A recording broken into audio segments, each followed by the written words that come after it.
Hello दोस्तों, स्वागत है आपका अपने चैनल में। दोस्तों, आज हमारी भूगोल की सीरीज का ये 6th पार्ट है और आज हम इस वीडियो में भूगोल के वे क्वेश्चन देखने वाले हैं जो बार बार एग्जाम में रिपीट होते हैं। अगर आप स्टडी सेंटर के किसी भी एग्जाम की तैयारी कर रहे हैं तो ये वीडियो आपके लिए बहुत इंपॉर्टेंट होने वाली है। चलिए आज की वीडियो स्टार्ट करते हैं। 21वां क्वेश्चन है, देशांतरों की संख्या कितनी है? इसका सही आंसर होगा ऑप्शन नंबर डी, 360। देशांतरों की संख्या 360 है। अगर आपसे पूछता अक्षांशों की कुल संख्या कितनी है तो उसका आंसर होता 179। अगला क्वेश्चन है, विषुवत रेखा के समांतर कल्पित रेखाएं क्या कहलाती है? इसका सही आंसर होगा ऑप्शन नंबर ए, अक्षांश रेखाएं। हमारी पृथ्वी को दो बराबर भागों में बांटने वाली रेखा विषुवत रेखा या भूमध्य रेखा कहलाती है और इसके समांतर कल्पित रेखाएं अक्षांश रेखाएं कहलाती हैं और भूमध्य रेखा के लंबवत रेखाएं इन्हें देशांतर रेखाएं कहते हैं। अगला क्वेश्चन है, पृथ्वी के उत्तरी ध्रुव एवं दक्षिण ध्रुव को मिलाने वाली रेखा क्या कहलाती है? इसका सही आंसर होगा ऑप्शन नंबर बी, देशांतर रेखाएं। हमारी पृथ्वी को दो बराबर भागों में बांटने वाली रेखा भूमध्य रेखा कहलाती है और इसके लंबवत रेखाएं देशांतर रेखाएं कहलाती हैं और यही उत्तरी ध्रुव को दक्षिण ध्रुव से मिलाती हैं। तो देशांतर रेखाएं इसका सही आंसर होगा। अगला क्वेश्चन है, प्रधान मध्याह्न रेखा किस स्थान से होकर गुजरती है? इसका सही आंसर होगा option number A, Greenwich. Greenwich England में स्थित है और यहीं से प्रधान मध्याह्न रेखा होकर गुजरती है। इसे 0 डिग्री देशांतर रेखा भी कहते हैं। अगला क्वेश्चन है, ग्रीनविच रेखा से तात्पर्य है? इसका सही आंसर होगा ऑप्शन नंबर बी, 0 डिग्री देशांतर। ग्रीनविच रेखा को 0 डिग्री देशांतर रेखा भी कहते हैं। अगला क्वेश्चन है, मकर रेखा निम्न में से किस देश से होकर नहीं जाती है? इसका सही आंसर होगा ऑप्शन नंबर डी, फिलीपींस से। मकर रेखा फिलीपींस से नहीं गुजरती है जबकि दक्षिण अफ्रीका, अर्जेंटीना, चिली इन तीनों देशों से मकर रेखा गुजरती है। अगला क्वेश्चन है, पृथ्वी एक घंटे में कितना देशांतर घूम लेती है? इसका सही आंसर होगा ऑप्शन नंबर बी, 15 डिग्री। पृथ्वी एक घंटे में 15 डिग्री घूम लेती है या 4 मिनट में 1 डिग्री घूम लेती है। अगला क्वेश्चन है, दक्षिणी ध्रुव का अक्षांश है?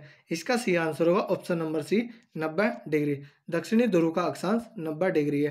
अगला क्वेश्चन है, निम्नलिखित में से किन देशों के समूह से भूमध्य रेखा गुजरती है? इसका सही आंसर होगा option number B, Colombia, Kenya तथा इंडोनेशिया इन तीनों देशों से भूमध्य रेखा गुजरती है। अगला क्वेश्चन है, निम्न में से किसका मिलान गलत किया गया है? ऑप्शन देखते हैं। कर्क रेखा 23.5 डिग्री उत्तरी अक्षांश, यह मिलान सही है। मकर रेखा 66.5 डिग्री उत्तरी अक्षांश, यह मिलान गलत है। अंतर्राष्ट्रीय दिनांक रेखा 0 डिग्री रेखांश, यह मिलान भी गलत है। दक्षिणी ध्रुव वृत्त 66.5 डिग्री दक्षिणी अक्षांश, यह मिलान भी सही है। तो 2 और 3 का मिलान गलत किया गया है। तो ऑप्शन देखते हैं। तो ऑप्शन नंबर 20 का सही आंसर होगा। 2 और 3 का मिलान गलत किया गया है। अगला क्वेश्चन है, देशांतरीय दूरी 1 घंटे के समय अंतराल के बराबर होती है? इसका सही आंसर होगा ऑप्शन नंबर ए, 15 डिग्री। पृथ्वी 1 घंटे में 15 डिग्री देशांतर घूम लेती है या 4 मिनट में 1 डिग्री देशांतर घूम लेती है। तो ऑप्शन नंबर ए इसका सही आंसर होगा। अगला क्वेश्चन है, कर्क रेखा कहाँ से नहीं गुजरती है? इसका सही आंसर होगा ऑप्शन नंबर बी, नेपाल से। कर्क रेखा नेपाल से नहीं गुजरती है जबकि म्यांमार, बांग्लादेश, चीन, भारत इन सब से होकर गुजरती है और कर्क रेखा ही भारत को 2 बराबर भागों में बांटती है। अगला क्वेश्चन है, उत्तरी गोलार्ध में भू धरातल अधिकतम है? इसका सही आंसर होगा ऑप्शन नंबर ए, 30 डिग्री उत्तरी अक्षांश से 40 डिग्री उत्तरी अक्षांश। तो ऑप्शन नंबर ए इसका सही आंसर होगा। अगला क्वेश्चन है, मानचित्र पर स्थित अक्षांश एवं देशांतर रेखाओं के बारे में निम्नलिखित में से कौन सा कथन सत्य है?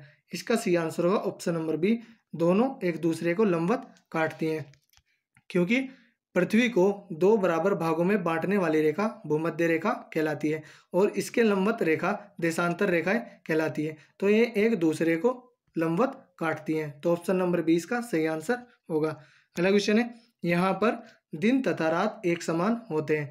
इसका सही आंसर होगा ऑप्शन नंबर सी, भूमध्य रेखा पर, जिसे हम विषुवत रेखा भी कहते हैं या 0 डिग्री अक्षांश रेखा भी कहते हैं। यहाँ पर दिन और रात एक समान होते हैं। अगला क्वेश्चन है, निम्नलिखित नगरों में से कौन सा एक भूमध्य रेखा के सर्वाधिक निकट है? इसका सही आंसर होगा option number D, Singapore. Singapore भूमध्य रेखा के सबसे निकट है। अगला क्वेश्चन है, निम्नलिखित देशों पर विचार कीजिए। ऑप्शन देखते हैं, ऑस्ट्रेलिया, नामीबिया, ब्राजील, चिली। उपरोक्त में से किन किन से होकर मकर रेखा गुजरती है? तो इसका सही आंसर होगा option number D, 1, 2, 3, 4। Australia, Namibia, Brazil और चिली, इन चारों देशों से मकर रेखा गुजरती है। अगला क्वेश्चन है, भूमध्य रेखा निम्नलिखित में से किस देश से होकर नहीं गुजरती है? इसका सही आंसर होगा ऑप्शन नंबर बी, मैक्सिको से। मैक्सिको से कर्क रेखा होकर गुजरती है या 23.5 डिग्री उत्तरी अक्षांश रेखा गुजरती है। यह क्वेश्चन अभी हुई यूकेपीएससी की अपर पीसीएस में आया था और यह क्वेश्चन बहुत बार रिपीट भी हो चुका है। अगला क्वेश्चन है, मानचित्र व ग्लोब पर पाई जाने वाली प्रतिच्छेद रेखाओं को क्या कहते हैं? इसका सही आंसर होगा ऑप्शन नंबर सी, भौगोलिक रेखाजाल। तो ऑप्शन नंबर सी इसका सही आंसर होगा। अगला क्वेश्चन है, 49 डिग्री उत्तरी अक्षांश किस किस के बीच सीमांकन करता है? इसका सही आंसर होगा ऑप्शन नंबर डी, अमेरिका और कनाडा के बीच। अमेरिका और कनाडा के बीच 49 डिग्री उत्तरी अक्षांश रेखा गुजरती है, जबकि उत्तरी कोरिया और दक्षिण कोरिया के बीच 38 डिग्री उत्तरी अक्षांश रेखा गुजरती है। अगला क्वेश्चन है, दक्षिण अमेरिका के निम्न में से किस देश से होकर मकर रेखा नहीं गुजरती है? तो इसका सही आंसर होगा option number B, Bolivia. Bolivia से होकर मकर रेखा नहीं गुजरती है, जबकि चिली, पराग्वे और ब्राजील, इनसे होकर मकर रेखा गुजरती है। अगला क्वेश्चन है, निम्नलिखित में कौन सा दीर्घतम अक्षांश है? इसका सही आंसर होगा option number D, option number C, 0.0 degree अक्षांश। यह दीर्घतम अक्षांश है क्योंकि हमारी पृथ्वी को 2 बराबर भागों में बांटने वाली रेखा 0 डिग्री अक्षांश रेखा या जिसे हम भूमध्य रेखा भी कहते हैं, तो यह एक दीर्घतम अक्षांश है। तो ऑप्शन नंबर सी इसका सही आंसर होगा। तो दोस्तों, यह थी हमारी वीडियो। अगर आपको अच्छी लगी हो तो कमेंट करके जरूर बताएं। धन्यवाद।